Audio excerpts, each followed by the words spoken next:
You know, it was a long drive back to the ranch. That warm glow from dinner with Pula, it just faded as the sun bled out behind the Palisades.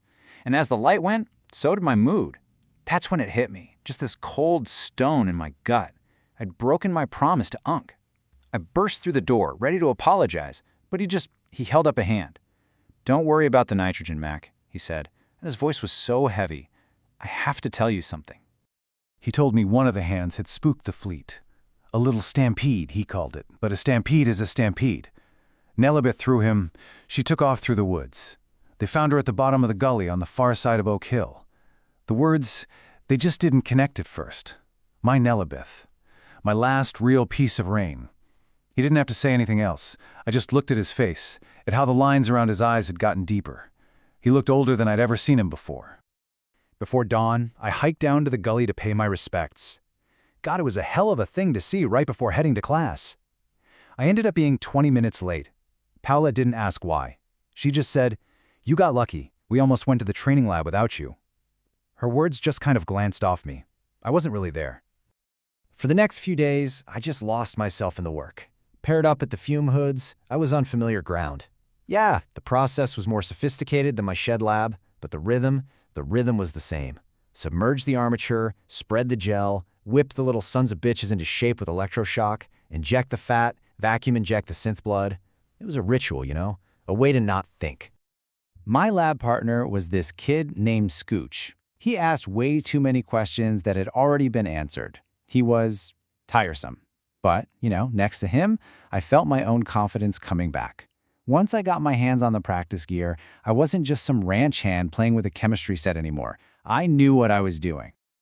Unc and we buried Nellibeth in the clearing at the end of Oak Hill Path.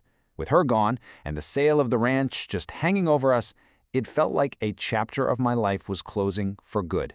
A deep, final ending. And yet, there was Pola, standing right there at the edge of it all. A new beginning. Every night after class, Pola and I would get dinner. We'd always end up back in my pickup in the neutral parking garage, just talking for hours. I told her everything, about Nellibeth, about rain, the whole tangled mess. She told me about growing up a shut-in in a Brooklyn high-rise. And every one of those nights ended like this, tangled up together, just learning each other in the dark. By Thursday, the wanting was this physical ache. We were in the truck, her fingers were tracing lines on my jeans, and the damned gear shift was the only thing keeping us apart. "It's a 3-hour drive back home," I finally managed to say, my voice all tight. "I don't suppose I'd sleep on the couch if you want." She pulled back. "It's messy," she said. I told her I understood messes, that she could trust me, but she just shook her head. "It's not that. I just can't." The drive home was just a blur of frustration. I pounded the dashboard till my knuckles were sore, and the silence of the ranch was just screaming back at me, a constant reminder that Nellibeth wasn't in her stable. That night, I dreamed I was back in the shed lab. My partner was Scooch, but his face kept shifting, becoming the bathroom boy, Doug. We were hunched over the grow tank, working in the agar. When we finally pulled back to look at what we'd made, it was this, a living, disembodied human hand, flexing its fingers slowly in the murky fluid. The next day, Friday, Poulet took us to see a working synth line. Turns out grids 78 through 206 were running slow, a little alkaline. "So, boys," she asked, "what do we do about this?" And without a word between us, we just did it. Loaded the cart with ADTA and lysolifrene, mixed the reagents, recalibrated the chromos against the standards. We moved like a real team. Bravo, Pula said, giving this little prayerful clap. Class A certificates all around. And I just said it, right there, in front of everyone. Thanks to the teacher. The words just hung in the air. And in that second, I knew. I was in love with her, and I didn't care who knew it. I looked right at her and added, "I told you you're amazing." That evening, she told me she had a surprise. A project, she said, kind of throwing cold water on my hopes. She led me to this residential building, told me to wait in the hall while she straightened up her special lab. A minute later, the door opened, and it wasn't a lab, it was an apartment, and she was standing in the doorway. Our lovemaking was quiet and intense. Afterwards, just lying there in the dark, the story of Rain and Lizzie, it just poured out of me. I told her everything, the whole truth, except for one detail, one crucial, damning detail I just couldn't bear to admit was my own. When the moment came, I hesitated. And then I lied. I blamed rain. I woke up to a tap, tap, tap on the window. My heart just hammered against my ribs. I wiped the condensation from the glass and looked down. There was this figure huddled on the sidewalk across the street, and even through the distorted pain I recognized him, bathroom boy, Doug, with his big glasses and twisted legs. I slid out of bed, pulled on my jeans, and went down to confront him. I found him in a doorway and grabbed his shoulder. "Look," I said, trying to keep my voice even, "I get it, nobody likes to lose a girl, but you need to leave her alone." He turned, and when he spoke, the voice that came out, it wasn't a kid's. It was heavy, gravelly, kind of like Unx's. He shook his head, not in anger, but in pity. He gestured to his own hunched back, his bowed legs. "Paula made me like this," he said. "I tried to change for her, and then she left me. So go on back to her. Just wait, she'll leave you too. The only difference is, she doesn't need you, she needs me." Back in the apartment, my head was just spinning. Paula was awake, smiling. "That wasn't even the surprise," she said. She led me, still naked, down the hall. "Let me show you my special laboratory." She pulled back a blue tarp from a door, and this blast of sharp, cheesy odor hit me so hard I nearly gagged. She opened the door to a walk-in closet.